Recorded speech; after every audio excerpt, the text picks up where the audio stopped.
Hello everyone, last class में हम लोगों ने मेजॉरिटी के बारे में पढ़ा था और उसमें हम लोगों ने 3 मेजॉरिटी की बात करी थी। साधारण बहुमत क्या होता है, इसके ऊपर देखा था विशेष बहुमत क्या होता था, ये देखा था प्रभावी या तात्कालिक बहुमत क्या होता है, ये बात करी थी। ठीक, और मैंने लास्ट वीडियो में ही कहा था कि आज के अगले वीडियो में जो है वो हम संविधान संशोधन के बारे में देखेंगे।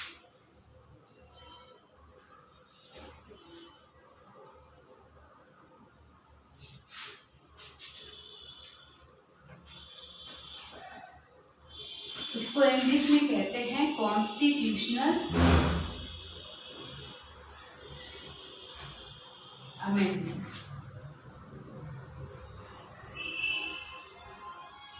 इसको कहा जाता है। इसकी भारत में कैसा संविधान संशोधन की प्रक्रिया होती है, ये हम पहले भी बात कर चुके हैं। भारत में कैसा संविधान पाया गया है, लचीला और कठोर दोनों। ठीक, दोनों ही गुण हमारे संविधान में पाए जाते हैं। मतलब लचीला का मतलब, फ्लेक्सिबल का मतलब क्या है कि वो प्रक्रिया जो थोड़ी आसान हो उसे क्या कहा जाएगा, लचीला कहा जाएगा। और कठोर का मतलब है जब संविधान संशोधन करने में की प्रक्रिया जो है वो थोड़ी जटिल हो तो उसे क्या कहा जाएगा, कठोर संविधान कहा जाएगा। तो हमारा संविधान कैसा होता है, लचीला और कठोर दोनों ही तरह का के नेचर का हमारा संविधान है। तो उसी बात को जो है आज हम यहाँ पर देखेंगे कि कैसे है। इसमें जो है हमारा संविधान संशोधन जो है वो 3 तरीके से किया जाता है। वो 3 तरीके क्या क्या है उसी के ऊपर पूरा आपका वीडियो बेस्ड रहता है। पहला है कि कुछ विषय ऐसे होते हैं जिसमें संविधान संशोधन जो है वो साधारण बहुमत से, सिंपल मेजॉरिटी से किया जाता है।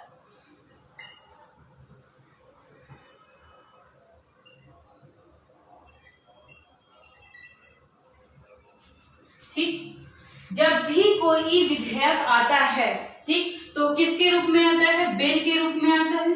ठीक, ये बिल विधेयक जब पास हो जाता है, पारित हो जाता है तो ये क्या बन जाता है, एक्ट बन जाता है। ठीक, अधिनियम बन जाता है। ये चीजें होपफुली आपको पता होंगी। ठीक, तो जो ऐसे विषय जिसमें साधारण बहुमत से जो पास हो रहे हैं उन विषयों उसमें जो है बिल नंबर तो दिया जाता है, दिया जा सकता है। ठीक, मगर ऐसे विषयों पर पारित होने के बाद एक्ट नंबर जो है उन्हें नहीं दिया जाता। ठीक, उन्हें बिल नंबर तो दिया जा सकता है मगर एक्ट नंबर नहीं दिया जा सकता। जैसे जब सिक्किम बना था तो सिक्किम बनने में उसका कोई भी एक्ट नंबर नहीं है मगर आपको बिल नंबर जो है वो मिल जाएगा। ठीक, कि सिक्किम के बनने के लिए जो प्रावधान था उसका बिल नंबर, विधेयक नंबर क्या था ये आपको मिल जाएगा मगर एक्ट अधिनियम का कौन सा नंबर था ये आपको कहीं पर भी नहीं मिलेगा। ठीक, तो ये सारी चीजें इसमें आती हैं और साधारण बहुमत से पास होता है। तो सोचिए इसमें कौन कौन से विषय जो है वो शामिल हो सकते हैं। ठीक, विषय की बात करते हैं, इसमें जो है वो छोटे छोटे विषय शामिल होते होंगे जो बहुत ज्यादा महत्वपूर्ण नहीं होते हैं। जैसे आपकी नागरिकता, सिटीजन का, जैसे अभी CAA हुआ वो सिटीजनशिप से ही रिलेटेड बिल था। ठीक है, बाद में वो एक्ट बना तो वो किससे उसमें जो है संशोधन किया गया होगा तो किस बहुमत से वो पारित हुआ होगा, साधारण बहुमत से। ठीक, जैसे कि आप अगर कोई नया राज्य बनाना है, कोई नया राज्य स्टेट बनाना है या किसी राज्य में जहां पर विधान परिषद नहीं है वहां पर बनानी है या खत्म करनी है तो किसके माध्यम से वो खत्म की जाएगी या बनाया जाएगा, वो बनाया जाएगा इस प्रोसेस के माध्यम से। समझ गए इतनी बात? तो पहले आप क्या हेडिंग डालिए अपने में, संविधान संशोधन, कॉन्स्टिट्यूशनल अमेंडमेंट डालिए हेडिंग। थोड़ा इसके बारे में आज से आप लिखेंगे। लिखिए, वह प्रक्रिया जिसके द्वारा संविधान में कुछ बदलाव किए जाते हैं उसे संविधान संशोधन की प्रक्रिया कहा जाता है।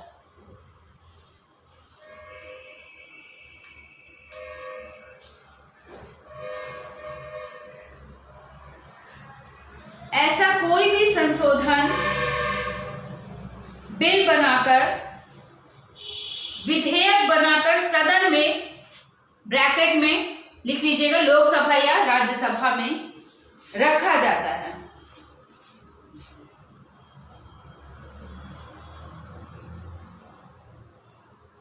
अगले लाइन से लिखिएगा, भारत का संविधान कठोर व लचीला दोनों ही है, क्योंकि भारत के संविधान में संशोधन की प्रक्रिया कई प्रकार की है। ठीक, अब अगली हेडिंग डालिएगा, संशोधन की प्रक्रिया।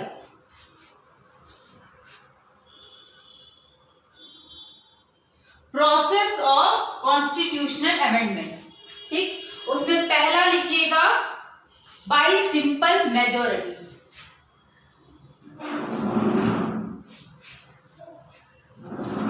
इस प्रकार के संविधान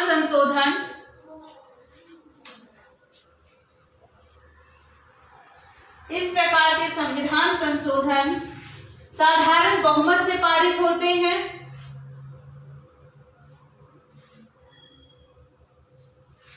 दूसरा पॉइंट लिख लीजिए, इनमें विधेयक नंबर तो दे दिया जा सकता है, बिल नंबर तो दिया जा सकता है, पर अधिनियम, संविधान संशोधन अधिनियम नंबर नहीं दिया जाता।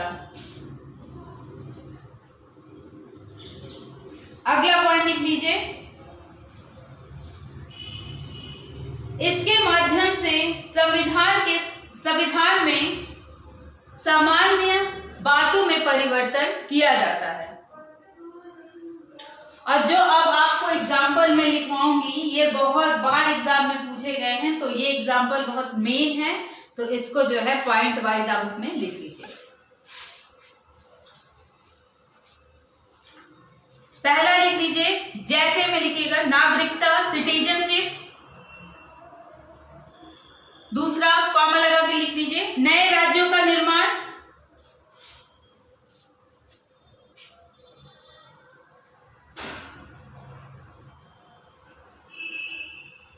अगला पॉइंट लिख लीजिए, मतलब कॉमा लगा के,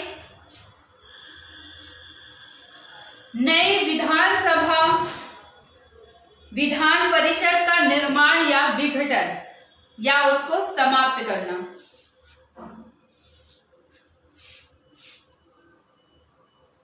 अगला कॉमा लगा के लिख लीजिए, सुप्रीम कोर्ट के जजों की संख्या में परिवर्तन करना।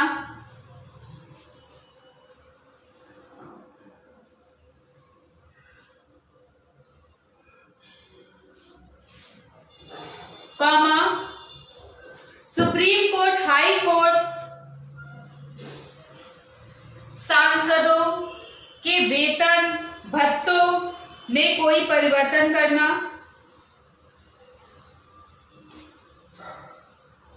कॉमा, सांसदों की निर्वाचन प्रणाली में कोई परिवर्तन करना। सांसद क्या होते हैं? जो लोकसभा या राज्यसभा में जाते हैं उनको सांसद कहते हैं। जो प्रतिनिधि आप चुनते हैं या जो है अप्रत्यक्ष रूप से चुने जाते हैं उन्हें सांसद कहा जाता है।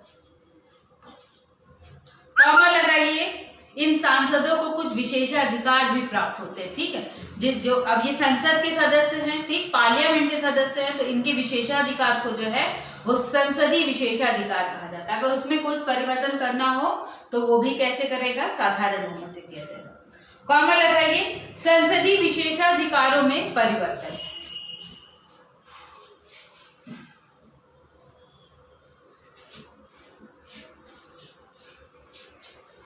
चलिए अब थोड़ा अगला देखते हैं। ये तो एक पॉइंट हो गया, ठीक। दूसरा देखते हैं कि कुछ संविधान संशोधन के विषय कैसे होते हैं, बहुत ही सेंसिटिव, बहुत ही महत्वपूर्ण विषय होते हैं। अब महत्वपूर्ण है तो उसमें बार बार अगर परिवर्तन कर दिया जाए तो फिर संविधान का निर्माण का कोई मतलब ही नहीं रह जाता। ठीक है, भारत में लोकतंत्र की व्यवस्था है लागू है। मान लीजिए कि यहाँ पर तानाशाही लागू कर दीजिए संविधान संशोधन करके, और ये कब हो सकता है? जब संविधान में संशोधन प्रक्रिया करने की जो प्रोसेस हो, जो प्रक्रिया हो, वो बहुत साधारण चीज तभी किया जा सकता है। तो इस कारण जो महत्वपूर्ण विषय है इसके में संशोधन करने की जो प्रक्रिया है वो बहुत कठिन रखी गई। तो आपने इससे पिछले वीडियो में हमने पढ़ा था विशेष बहुमत, स्पेशल मेजॉरिटी को पढ़ा था, ठीक। तो उसमें कैसे परिवर्तन किया जा सकता है? विशेष बहुमत के द्वारा ही उसमें परिवर्तन किया जा सकता है, ठीक। तो विशेष बहुमत की जो भी प्रोसेस था वो आप लोगों को बताया। अब मैंने कहा महत्वपूर्ण विषय हैं, इसमें कौन कौन से विषय होंगे? जैसे कि आपके फंडामेंटल राइट, पूरा हमारा जो है आजादी का जो पूरा आंदोलन चला वो किसके लिए सोचे चला था कि हमको जो है मनुष्य होने के नाते ही कोई अधिकार मिल जाए। तो फंडामेंटल राइट का इसी में ही बार बार परिवर्तन कर दिया जाए तो फिर उसका कोई मतलब नहीं रह जाता, ठीक। तो ऐसे विषय इसमें शामिल होंगे, जैसे DPSP, directive principle of state policy, राज्य के नीति निर्देशक तत्व कौन कौन से होते हैं वो इसमें शामिल किए जाएंगे, ठीक। अभी आपने पहले वाले में देखा जो साधारण बहुमत से पारित होता है उसमें तुमने देखा कि उसमें बिल नंबर तो दे दिया जाता है मगर एक्ट नंबर नहीं दिया जाता। तो इसमें बिल और एक्ट नंबर क्या होगा? दोनों ही दिए जाते हैं, ठीक। तो ये लिख लीजिए आप। इसमें अगला डालिएगा, हेडिंग डालिएगा विशेष बहुमत से पारित होने वाले संविधान संशोधन। इसमें पॉइंट वाइज आपको लिखना है।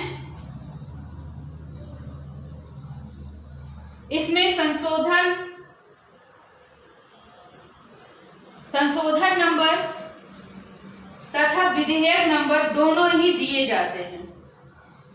जो एक्ट नंबर होता है उसको संशोधन नंबर भी कहा जाता है, तथा ये दोनों ही नंबर अलग अलग हो सकते हैं।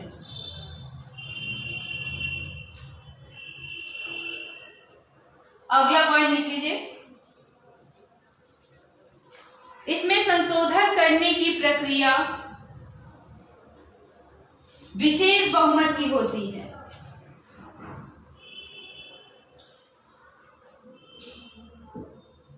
अर्थात यह विशेष बहुमत के द्वारा ही पारित होता है। स्पेशल मेजॉरिटी,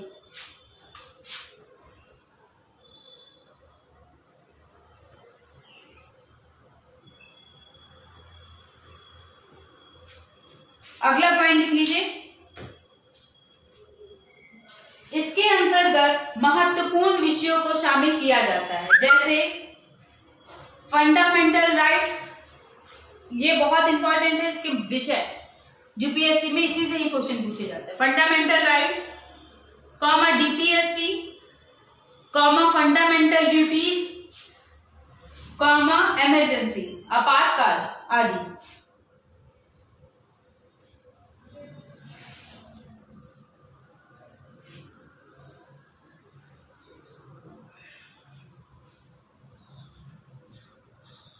ठीक, चलिए ये तो दो हो गए। अब लास्ट का देखते हैं।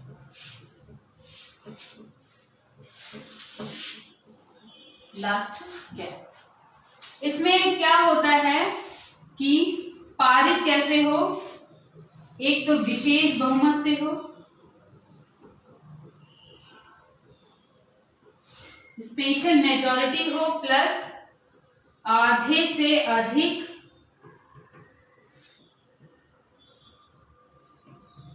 राज्यों की सहमति भी इसमें जरूरी है।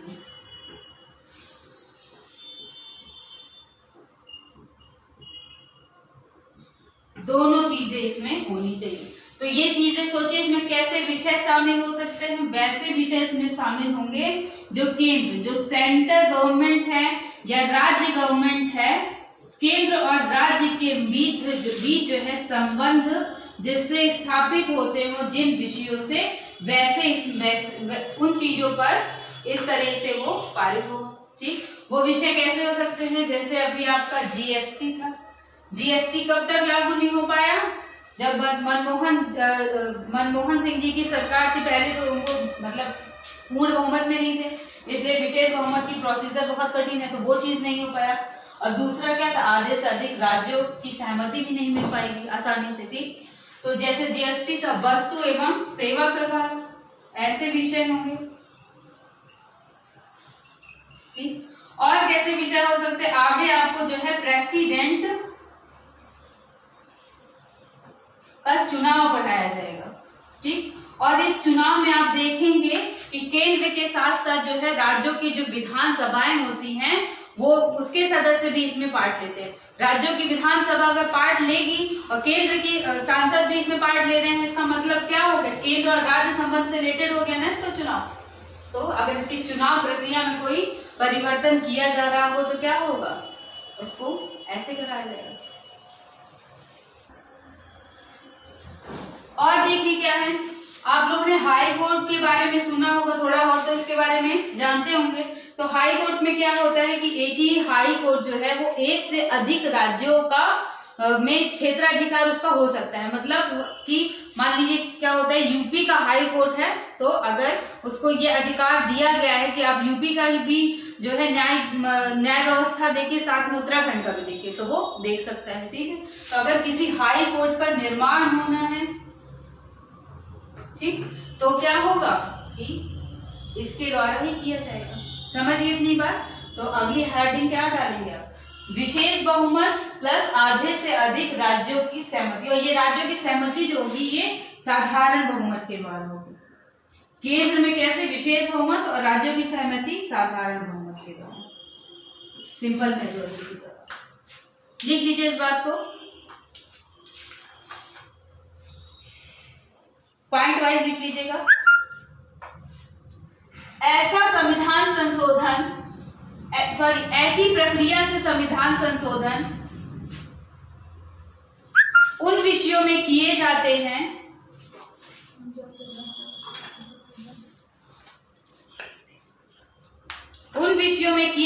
हैं जिनका प्रभाव केंद्र व राज्य दोनों पर पड़े, सेंटर व स्टेट दोनों पर पड़े। अगला पॉइंट लिख लीजिए,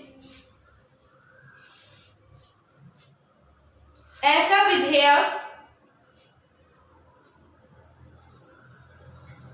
विधेयक केंद्र में विशेष बहुमत से पारित होता है व राज्य में साधारण बहुमत से। अगला पॉइंट, ऐसा संविधान संशोधन तभी लागू हो सकता है जब वह केंद्र से पारित हो व आधे से अधिक राज्यों द्वारा उसे सहमति भी प्राप्त हुई हो।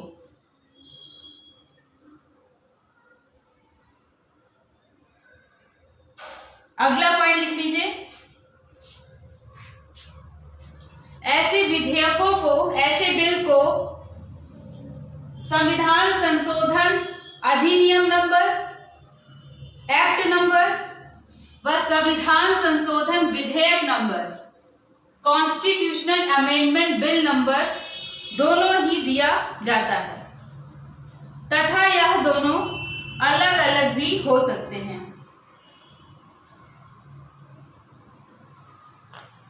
अब इसके विषय लिख लीजिए कौन कौन से होते हैं। पहला, प्रेसिडेंट के निर्वाचन प्रक्रिया में कोई बदलाव करा जाए।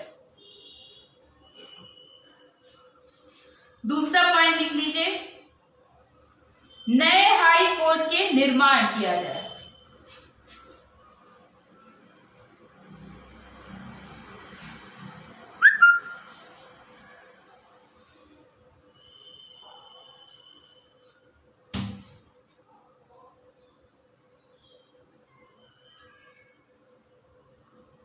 अगला पॉइंट लिख लीजिए, वस्तु एवं सेवा कर से संबंधित विषय,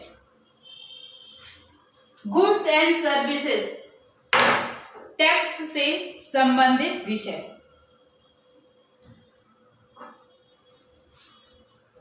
अगला पॉइंट लिख लीजिए, राज्यसभा है, आपको पढ़ाया जाएगा। तो राज्यसभा में जो सदस्य आते हैं वो राज्यसभा कहीं इसलिए जाती है कि वहां पे सदस्य जो है वो राज्यों से आते हैं। ठीक ठीक, तो अगर इसके चुनाव प्रक्रिया इसमें कुछ बदलाव किया जाए तो वो भी कैसे होगा, ऐसे भी होगा। ठीक, अगला पॉइंट या कॉमा लगा के लिख लीजिए, राज्यसभा में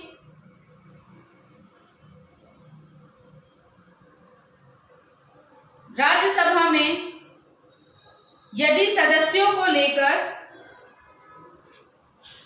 कोई परिवर्तन किया जाए,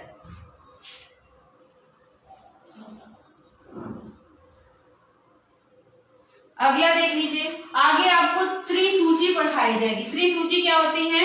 एक होती है केंद्र सूची होती है, जिसमें केंद्र जो परिवर्तन क्या कर सकता है, कैसे कर सकता है, उन विषयों पर ही कानून बना सकता है, केंद्र सूची होती है। एक जो है राज्य सूची है, स्टेट की सूची होगी, और एक समवर्ती सूची आपको आगे पढ़ाया जाएगा। ये सारी चीजें क्या होती हैं कि केंद्र सूची है तो उसमें केंद्रीय कानून बना सकते हैं ऐसे विषय पे, राज्य सूची पे राज्य बनाएगा, समवर्ती सूची पे केंद्र और राज्य दोनों बनाते हैं। तो ऐसे विषयों में अगर कोई परिवर्तन किया जाए तो कौन करेगा, मतलब किस विधि से होगा, इस विधि से होगा। कॉमा लगा के लीजिए, त्रिसूची प्रणाली में कोई परिवर्तन किया जाए। उसके बाद अगला देख लीजिए, आपका संविधान संशोधन का आर्टिकल भी लिख लीजिए, 368 आर्टिकल है इसका। ठीक, अगर जो है 368 संविधान संशोधन की जो अभी आपने प्रक्रिया देखी, अगर इसी में ही कोई परिवर्तन किया जाए तो इस प्रक्रिया से किया जाएगा। कॉमा लगा के अगला लिख लीजिए, संविधान संशोधन की प्रक्रिया में यदि कोई परिवर्तन किया जाए तो वह इस विधि से ही किया जाएगा। ठीक, ये आपके इंपॉर्टेंट विषय थे जो इसमें आपके एग्जाम में पूछे जा सकते हैं और ज्यादातर यही पूछे गए हैं। ठीक, अब देखते हैं इसकी जो है ये सारी प्रक्रिया होती है, अब इसकी सामान्य बातें जो है वो लिख लेते हैं। सामान्य बातें इसमें क्या क्या होती हैं आपने देखा, आगे आपको पढ़ाया जाएगा कोई विधेयक, कौन सा विधेयक जो है लोकसभा में पहले आ सकते हैं, राज्यसभा में पहले आ सकते हैं, ये सारी चीजें आएंगी। तो अगर संविधान संशोधन संबंधित कोई प्रस्ताव है तो इसको बिल बनाकर ही क्या होगा, संसद में, पार्लियामेंट में रखाया जा सकता है। ठीक, तो पहला पॉइंट क्या हो गया कि संविधान संशोधन संबंधित कोई भी प्रस्ताव है तो उसको पहले क्या बनाया जाएगा, बिल के बनाने के बाद ही संसद में रखाया जा सकता है। पहला पॉइंट तो ये हो गया। दूसरा पॉइंट इसमें क्या हो गया कि संसद में रखाया जा सकता है, तो कौन से सदन में रखाया जाता है, ये लोकसभा में भी रखाया जा सकता है और राज्यसभा में भी रखाया जा सकता है। दोनों सदनों में कहीं पर भी प्रथमता रखाया जा सकता है। ठीक, तीसरा पॉइंट देख लीजिए क्या है। तीसरा पॉइंट है कि राज्य की जो सरकारें होती हैं, स्टेट गवर्नमेंट जो होती हैं, वो कॉन्स्टिट्यूशनल अमेंडमेंट नहीं कर सकती। ये काम करने का अधिकार केवल किसको प्राप्त है, केंद्र सरकार को प्राप्त है। अगला देख लीजिए, आगे आपको पढ़ाया जाएगा आर्टिकल 108, इसमें होता है संयुक्त बैठक का प्रावधान है। संयुक्त बैठक क्या होती है कि अगर किसी बिल पर के लोकसभा राज्यसभा में कोई जो है सहमति न बन रही हो, मान लीजिए लोकसभा से पारित हो गया और राज्यसभा उसको पारित करने के लिए तैयार ना हो, तो क्या होगा, राष्ट्रपति संयुक्त बैठक बुला लेता है। ठीक, तो इसमें जो है जो आपका संविधान संशोधन होता है उसमें संयुक्त बैठक नहीं लाई जा सकती है। ठीक है, पांचवा देखिए, ऐसा कोई भी संविधान संशोधन जो है बिल राष्ट्रपति की पूर्व अनुमति से, इसके लिए राष्ट्रपति की पूर्व अनुमति जो है वो जरूरी नहीं होता। आगे आपको पढ़ाया जाएगा, जब धर्म विधेयक में पढ़ाऊंगी तो उसमें बताया जाएगा कि धर्म विधेयक जो है राष्ट्रपति जब तक उसमें हामी ना कर दे, अपना हस्ताक्षर ना कर दे, अनुमति ना दे दे, तब तक जो है वो बिल को संसद में नहीं रखाया जा सकता, जबकि इसमें नहीं होता, राष्ट्रपति की पूर्व अनुमति की कोई जरूरत नहीं होती। मगर इससे ये मतलब नहीं होती कि राष्ट्रपति का कोई कार्य नहीं। तो छठा पॉइंट क्या हो गया यहाँ पर कि ऐसा कोई भी बिल तभी जो है अधिनियम बन सकता है जब राष्ट्रपति उस पर हस्ताक्षर करे। ठीक, मतलब लोकसभा राज्यसभा से पारित हो गया तो उसके बाद हस्ताक्षर कर दे तभी बिल बनेगा। और पूर्व अनुमति का क्या मतलब है कि राज्यसभा लोकसभा में रखे जाने से पहले ही उसमें अनुमति लेनी पड़ती है। समझ गए? तो चलिए सामान्य बातें हेडिंग डालिएगा, इसको पॉइंट वाइज हम लोग लिख लेते हैं। पहला पॉइंट लिख लीजिए, ऐसा कोई भी संशोधन का प्रारंभ बिल विधेयक बनाकर ही किया जा सकता है। अगला पॉइंट लिख लीजिए इसके बाद, संशोधन विधेयक को किसी भी सदन में पहले रखा जा सकता है। कॉन्स्टिट्यूशनल अमेंडमेंट बिल को किसी भी सदन ब्रैकेट में लोकसभा या राज्यसभा में पहले रखा जा सकता है। अगला पॉइंट, ऐसे विधेयक को दोनों ही सदन लोकसभा व राज्यसभा से अलग अलग पारित होना आवश्यक होता है।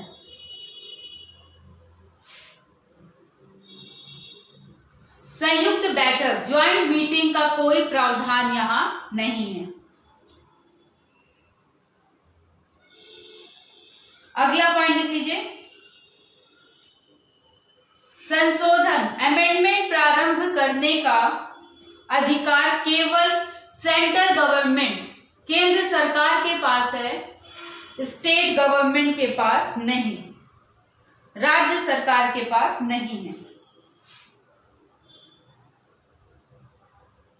अगला पॉइंट लिख लीजिए, सदन में विधेयक रखे जाने से पहले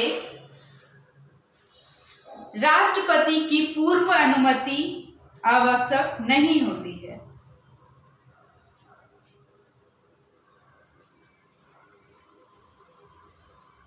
अगला पॉइंट, संविधान संशोधन विधेयक बिल कॉन्स्टिट्यूशनल अमेंडमेंट बिल तभी पूर्णतः पारित माना जाएगा जब राष्ट्रपति उस पर हस्ताक्षर कर दे।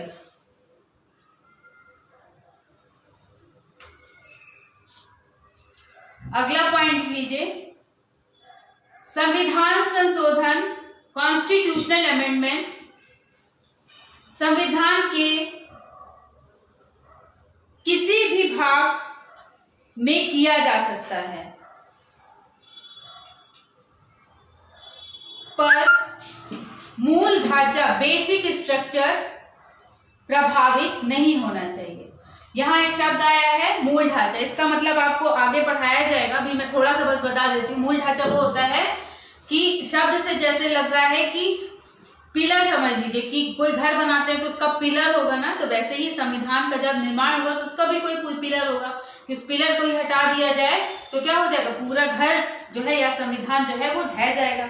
तो मूल कुछ ढांचा होगा, मूल ढांचे में कुछ बातें शामिल होंगी, उसको जो है बताया नहीं गया है कि कौन कौन सी बातें इसमें शामिल है, मगर कुछ जैसे एजम्पशन लगाए जा सकते हैं, जैसे आपकी संविधान का निर्माण ही क्यों हुआ, समानता के लिए हुआ, तो अगर समानता को ही कोई अमेंडमेंट खत्म कर रहा है तो वो मूल ढांचे को डिस्टर्ब कर रहा है ना, तो ऐसी चीजों में नहीं होना चाहिए।